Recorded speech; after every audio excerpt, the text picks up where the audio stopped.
I would like to welcome you to the panel on changing youth values in Southeast Europe beyond ethnicity.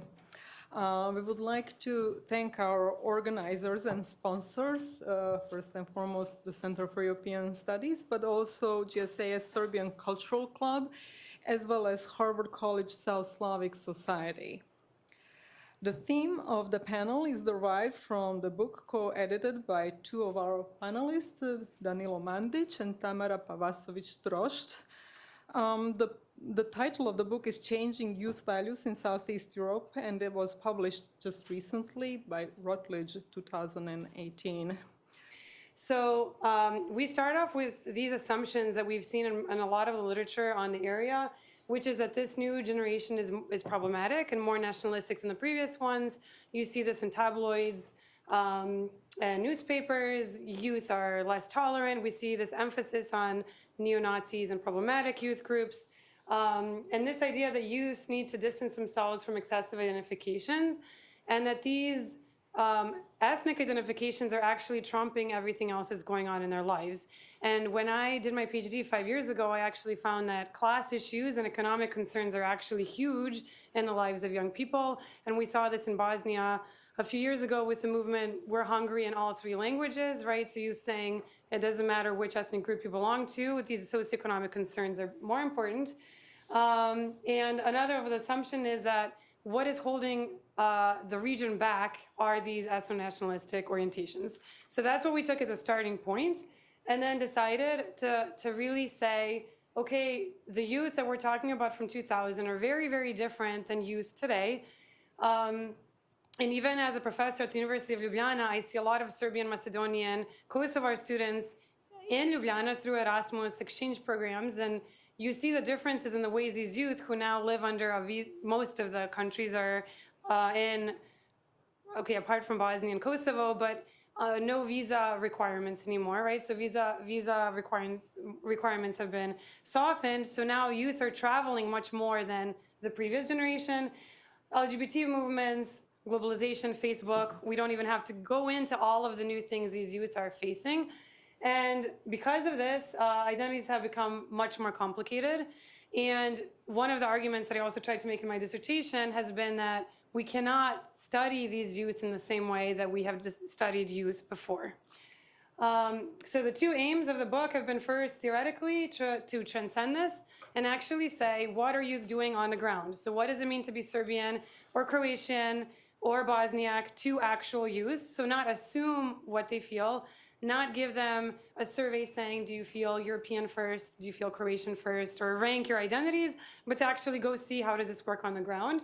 So focus more on identification as opposed to check your identity. And we wanted to look at these cleavages, young versus old, educated, non-educated, politicized, non-politicized, urban, rural. Also in Bosnia, a huge percentage of the population has dual citizenship, and these youth are coming back and forth. So we have these fluid identities. So how is this impacting dynamics? And then the cleavages within these groups. And then empirically, the reason why we sell this theoretical idea, but empirically it's really difficult because you actually have to go talk to them, right? And it's much easier to just have a survey. What we wanted was, when we were looking for volumes, people who were for contributions to the volume, people who are explicitly working on the ground. And this is people who go and they study and they do focus groups or they do classroom observation. They're actually spending time with youth instead of just giving them a survey or check boxes to fill. So this is empirical identification, is to trying to figure out how to actually measure ethnic identity and values in a way that actually fit the way that youth are identifying. So that's kind of the background of the whole volume. So my own contribution is ethnographic data on Serbia and Croatia. So I did about 160 in-depth interviews in Belgrade and Zagreb. And usually these kinds of studies happen as a part of a dissertation or these single case study, really in-depth studies. So in addition to this, I also watched how youth are taught about history in the classroom, what kind of questions they ask. And in focus groups, because of course youth are very different when they talk in front of their peers versus when you interview them one-on-one, because you get completely different responses. So I'll just run very quickly through 2 or 3 of the main findings. And the first one was the need for positive non-ethnic bases of national pride. So when I would ask youth, what is, let's say, tell me a time when you saw something on TV that made you proud to be Serbian, or can you think of a time when you felt pride in your country? And it was really, really difficult for youth to come up with anything other than Novak Djokovic and tennis and sports. Or to say, well, to me, be Serbian, it means to celebrate a Slava, and then go into these traditional kind of cliche explanations. Whereas Croatian youth were really able to say, oh, we have a beautiful seaside, we're proud of the fresh air and the Adriatic Sea. And as we'll see in a second, this actually comes from messages they get in the textbooks and in the media. So it just shows this need for positive bases of national pride that are not just about your ethnic group in a traditional sense.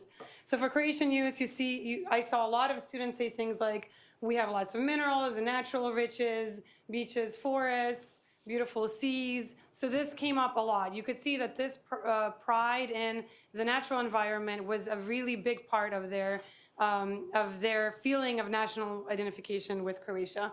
Whereas in Serbia, it was really, really difficult. People talked about being Orthodox, or they would talk about Kosovo, but when you would really try to draw out from them what this means, it was more difficult. So celebrate the Sava, be Orthodox, and so on. And I'm not saying that Serbian youth actually really, and really authentically feel this. It's just when you force them to say what you feel proud of, it's easier for them to jump to these cliches. I was reminded of an anecdote about a KGB scholar who was who was head of the division for Amerikanistika, which was the American thing, right? And this guy was a legend because he produced over a career of 30, 40 years, a whole set of scholarships about America. And most of it was pure Soviet propaganda. But then a small portion of it was very good about American demography, racial relations, and so on. I forget his name. So he produced enormously this whole corpus of work on America. And somebody once asked him, well, have you ever been to the United States? And he replied memorably, God forbid, I wouldn't want it to influence my opinion. And so there's a lot of that in Southeast Europe. You have elaborate folk sociology on behalf of the Serbs about the Kosovar Albanian youth, what they're like, why they hate us, how homogenous they are, what their culture is, why they're so tight where we are so divided, how we are so altruistic and they are so aggressive and xenophobic and so on, proceeding without any reference to meeting actual human beings in the flesh. And so lo and behold, you find when you cross this barrier, and this is a major theme of the book, that the ethno-national lens is of course there, but it's not there alone.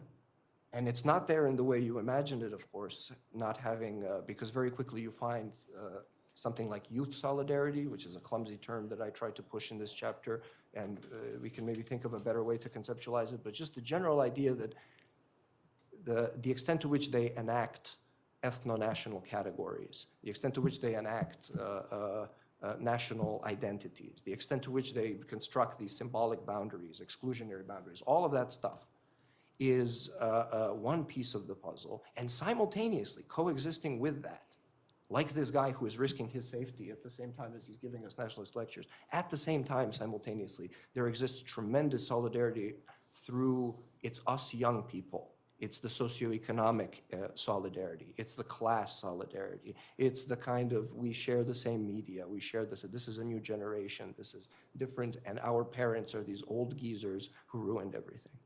And this is a very important moment that we miss in that blind spot. And the second point about this leading into that, the intergenerational transmission of memory, I'm just struck by, if you compare, this isn't in the book, but this is maybe an important project that would come out of this book as a further research agenda, which is, if you compare the kind of painting with a broad brush, but if you compare the narratives that parents transmit to children and those children to their children across, for example, the World War II generation, and then if you look at the people born in the 50s, 60s, 70s, the narrative they were told is often one of, we gave you everything. We gave independence to Yugoslavia. We defeated Hitler. And then we said no to Stalin. And we gave you free education. And we gave you free health care. And we gave you a red passport with which you can travel around, the envy of Europe. And we gave you a country that gives you a kind of very nice middle-class existence, often without the proper economic basis for it. But nevertheless, apartments could be gotten, employment could certainly be gotten, five-month vacations could certainly be gotten, and all the rest of it. And then if you compare their children, of the subsequent decades, kind of late 70s, 80s, 90s, and then into the 2000s, what do they hear from their inheritance, as it were? We gave you 4 wars, we gave you 100,000 dead, we gave you millions of refugees, these hundreds of thousands of displaced, hundreds of thousands of refugees and millions of displaced. A lot of new borders for people to cross to become refugees in that context. We gave you total unemployment. We gave you a situation where we review in the introduction a new demographic reality where people postpone childbirth, people postpone moving out of their parents' house. People are not crazy enough to have children in such economic conditions. Unemployment, I don't have to tell you about. We gave you the biggest brain drain in the European Union, right? Very different narrative. And I wonder how, especially because of the demographic reality, one of its features is that Southeast European youth overwhelmingly live more with grandparents than, you have to go far and wide with, say, my generation at Americans at Harvard who lived with their grandparents and who had grandparents as babysitters instead of babysitters or maids even sometimes. So here these grandparents are there and they tell stories. They function as babysitters for many of these young people, and they tell stories. They tell stories about their war experience. They tell stories that kind of but at the same time, these young people are not absorbing this as passive sponges. They are taking this, interpreting it, reinterpreting it, and rejecting much of it. So, let me start with the topic, youth. I think it's a somewhat misunderstood concept in the Balkans, in Eastern Europe, and elsewhere as well. In particular in the post-communist context, because in the post-communist context, quite abruptly, youth came from a situation A, before 1989, when youth was not only idealized, but also idolized. It was pretty much central for the communist discourse. It was all about the youth. We are generating the new youth. We are gently guiding the new youth into the new future, and so on and so forth. And then overnight, this youth simply disappeared. From being a central feature of the discourse, it became completely marginalized. Marginalized, neglected, and even worse so, somehow taken for granted. Everybody knew that the youth still exists. People talked about it, politicians still capitalize on youth. If you don't know what to say, you mention mothers, children, protection, and so on and so forth. And indeed, the book opens exactly with that anecdote, with the trans-Balkan conversation of a couple of politicians about how to improve the life of their youth. But if you give it a critical reading, you see that they have no clue what they're talking about. And the first contribution of this book is to re-thematize this topic. Okay, it's not enough to say the youth. Let us see what are we talking about, which kind of youth, which generations, and what do they actually do. It's extremely important, and I saw it actually in my professional life. You are, of course, quite well aware of the fact that prosecuting war crimes is a sort of a difficult, against the current type of a job. And some sort of consolation of people who do it goes along the following lines. Well, okay, our contemporaries really don't like what we do and so on and so forth. They had been too implicated in these events anyhow, and we can't expect them to reflect on these things the way we want them to. However, should we do something in this direction, at least this new generation which comes afterwards is going to wake up, like Germany, ask their parents, what did you do, and so on and so forth. There will be this generational change and shift, and so on. Okay. In the case of the Balkans, couple of public opinion polls, some of them commissioned by the offices I was working in, showed us black and white how wrong we were. No, this new generation stepped into the fore. They never asked their parents questions we meant they should ask their parents, and the statistics was bad. It showed us that the youth doesn't know and doesn't care. My colleagues went rogue. Some of them, they turned to drinking. Some of them just resigned, and so on. I decided to supplement those public opinion polls with a couple of focus groups. So I started talking to students in high school groups in the Balkans, mostly in Belgrade, but also in Croatia. And I came up with an interesting conclusion from these focus groups. True, they don't know, but not true. It's not true that they don't care. It's just that our myopic vision, or my myopic vision, that like war crimes are alpha and omega of everything, sort of misguided me. I failed to understand that without some comprehensive political education, without understanding of so many vectors that kids are influenced by, family, peers, schooling, media, and so on and so forth, it's extremely ambitious to expect that they would just wake up one day and say, oh, Daddy, what did you do during the war? So basically, this is how I understood that the things are quite complicated, and I'm so glad that the Trost Mandic volume is definitely now proving me so. So now I will always carry the book with me to tell to other people what is it actually all about and how complicated life actually can be. that leads me to framing. The subtitle of this book, and its subtitle, Beyond Ethnicity, is tremendously important. Ethnicity was a central focus, as was told before, and I don't need to repeat it, whenever anybody encounters any book regarding the Balkan studies. But not only ethnicity, it was a rather unhealthy binary of dichotomy between ethnic and civic. Ethnic, civic, civic, ethnic, ethnic, civic. Again, in my job, the whole idea underlining Fukuyamian type of a thing was that should we somehow reach out to people, convert their ethno-nationalistic thinking into wider universalist global civic commitment, everything falls into place. This was the assumption. And time and again, we were proven wrong by events. But you know how it is with the prejudice. It takes really a while, and it takes not one wall, but a couple of walls to understand after a while that something is wrong, or at least something is more complex than we thought. I think the book sort of gives us a persuasive argument that, it's much more complex issue, and it's definitely not about converting ethnic identity into a civic identity. I think that the work that you both did for your dissertations and your earlier work on ethnicity in this area, and then the task, shows really the depths, and the stories that Danilo just told tells the depths of these cleavages that were organized around ethnicity. And then I think taking the point of the book, which was to step back and say, how, where, and when does ethnic and national identification processes become salient? That was a really great step to say, we can't assume it, but it does matter. And the question is when and how and where and for what people.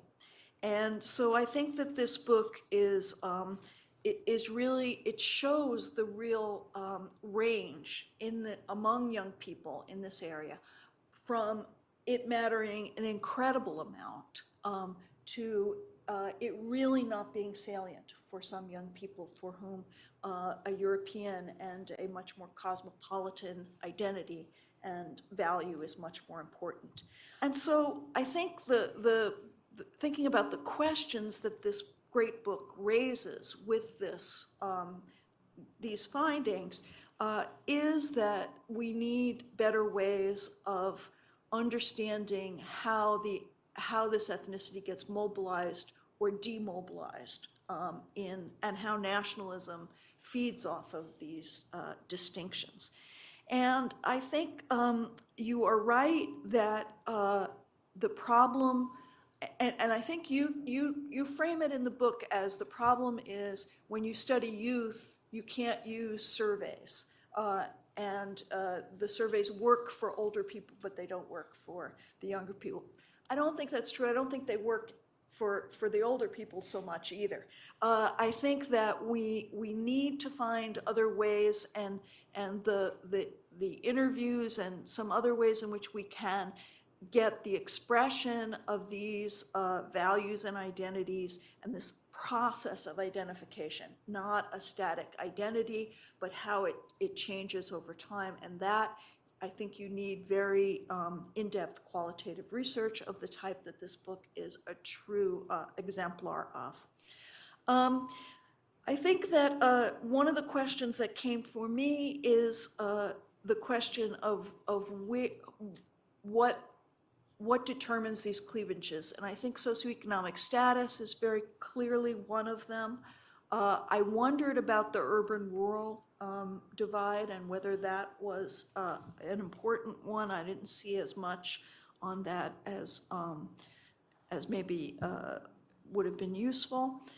And then I thought a lot about this idea of the use of history and how history is there to be mobilized or not by leaders, by the media, by politicians, and that it's latent, but it can be put into use.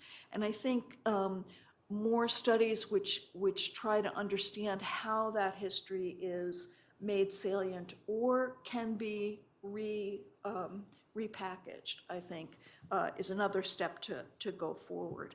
And this goes back to also Rogers Brubaker, who really makes the most theoretically compelling arguments beyond ethnicity. And even he gave a talk, and once afterwards they said, but how do you actually, I mean, and even in his book, he says, we need to move beyond ethnic groups. This ethnic groupism doesn't work. And then through the rest of the volume, he starts going back to these ethnic groups. And the question is how, and I agree, we said, I think the introduction is compelling, and I don't think we do anything really to actually, because it really, you state the problem, but there's not much you can do without, going back to the same categories you started off criticizing. And we had the same thing. Are we going to spell Kosova or Kosovo? Who are you offending with each choice? What kind of ethnic signifiers are you giving by doing Kosova or Kosovo and so on throughout the volume? So we definitely had to struggle with this too. The European periphery didn't fly. The Western Balkans didn't fly because you have the Western and the Western Balkans. And I mean, in the end, we chose Southeast Europe, but this could also be a topic just of its own. If a political party wanted to mobilize on the ethno-national bigotry and chauvinism, it's no surprise that they would be able to do this effortlessly. But if a political party wanted to mobilize on the generational divides, the age cohort, whatever you want to call it, the idea that young people unite against the elders or the people who ruined the country, I'm serious, no, but politics you need an enemy. You can easily have mobilization on the grounds of class, on the grounds of age, on the grounds of generational grievances, not ethnic grievances. Honestly, it seems to me that passage of time is only a precondition and nothing more than that. I mean, surely after some huge trauma or social clash or upheaval, you can't expect any huge change overnight. But it was a common fallacy, some sort of idea that time on its own is going to heal any wound. So time is simply a precondition. It can easily happen if nobody does anything. There are people who do things in an untimely fashion. For instance, immediately after some upheaval. And it seems that they're working against the current. But to my mind, they're frequently passing a torch to somebody else who's going to work on their legacy, basically re-narrating what they did in much more positive context. So time a precondition. Regarding traveling, I would also say it's just a precondition. The generation which destroyed Yugoslavia was one of the most cosmopolitan generations that the Balkans actually created. I don't know how and why it happened, but people who were actually conscripted to different militaries in the early 90s were much more cosmopolitan than any generation before or any generation after. They were listening to rock, punk, post-punk, this and that, traveling a lot as much as possible.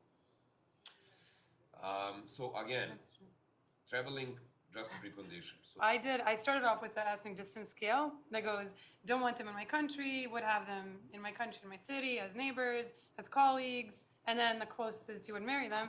And the funny thing is that the Serbian youth, when they had this thing for Croats, a lot of the boys circle, don't want them in my country, right? And the way it's assumed is that if you select would marry, you would select all of the other ones, all of the other positive ones. So if you would marry them, you would also have them as a neighbor and a coworker and, going back.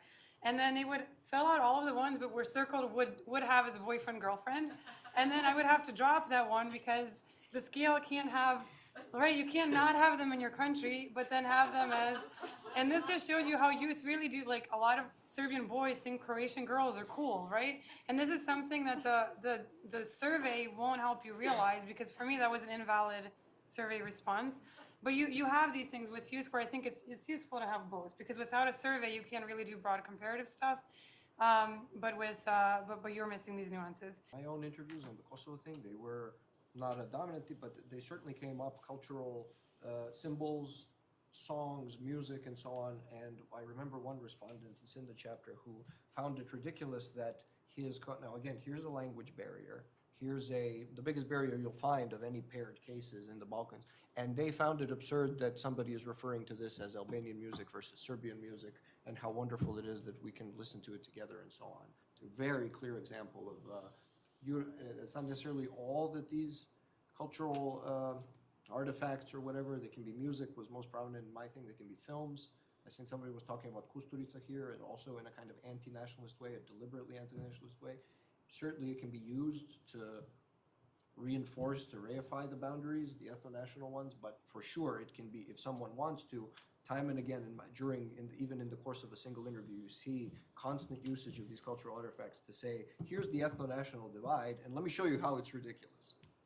So I just want to end by recommending this book, hoping that everybody gets it, and that you assign it in your classes, and we really all learn from it because it's really a terrific contribution to the scholarly literature.